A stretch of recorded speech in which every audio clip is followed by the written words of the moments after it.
வணக்கம் ஃப்ரெண்ட்ஸ். நம்ம இந்த வீடியோவில் வந்து பாலிஷ் ஃபினிஷிங் அந்த கலர் தான் நம்ம பார்க்க போகிறோம். நிறைய பேர் வந்து அந்த வேங்க மரம் போட்டுட்டு தேக்கு மரம் மாதிரி கலர் வரணும் அப்படின்னு எதிர்பார்ப்பாங்க. தேக்கு மரம் மாதிரி வராது. வேங்க மரம் போட்டாக்கா டார்க் வால்நட் கலர் மாதிரி தான் வரும், லைட் கலர்லாம் வராது. இது வந்து தேக்கு மரம். தேக்கு மரம் தான் உங்களுக்கு வந்து ஒரு கோல்டு கலர் மாதிரி வரும். அது கூட நம்ம வந்து நல்லா ஒரிஜினல் தேக்கு போட்டோம் அப்படின்னா இது மாதிரி கோல்டு கலராக இருக்கும். மற்றபடி நாட்டு தேக்கு மாதிரி ஒரு லோக்கல் மரம் அதெல்லாம் போட்டிங்கன்னா ரொம்ப கருப்பாக வரும் மரம். நாட்டு தேக்குலாம் லோக்கல் மரம்லாம் அதெல்லாம் வந்து வேங்க மரம் மட்டும் வந்துடும். நல்லா ஃபஸ்ட்டு குவாலிட்டி மரம்லாம் பார்த்திங்கன்னா ஒரு தேக்கு மரம் கோல்டு கலராக இருக்கும். அது மாதிரி வேங்க மரத்தில் வந்து இந்த மாதிரி வராது. நிறைய பேர் வந்து வேங்க மரம் போட்டுட்டு எனக்கு வந்து தேக்கு மரம் மாதிரி கலர் வரணும் அப்படின்னு பார்ப்பீங்க. அதெல்லாம் வராது.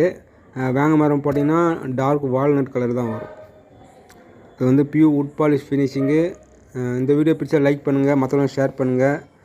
உட் பாலிஷ் பற்றி உங்களுக்கு எதனா டவுட்னா கீழே கமெண்ட் பண்ணுங்கள். அவுட்டர் ஏரியாலாம் இருக்குது அப்படின்னா பியூர் பாலிஷ் பண்ணுங்கள். ஒரு அளவுக்கு நல்லா லைஃப் இருக்கும் உங்களுக்கு. ஒரு அவுட்டர்லாம் வந்து பார்த்தீங்கன்னாக்கா சாதா பாலிஷ்லாம் போட்டிங்கன்னா வெளுத்து போயிடும். உள்ளே இருக்கிறது வெயில் மழை படாமல் இருக்கிற இடத்துக்குலாம் வந்து நம்ம சாதாரண பாலிஷ் பண்ணிக்கலாம்.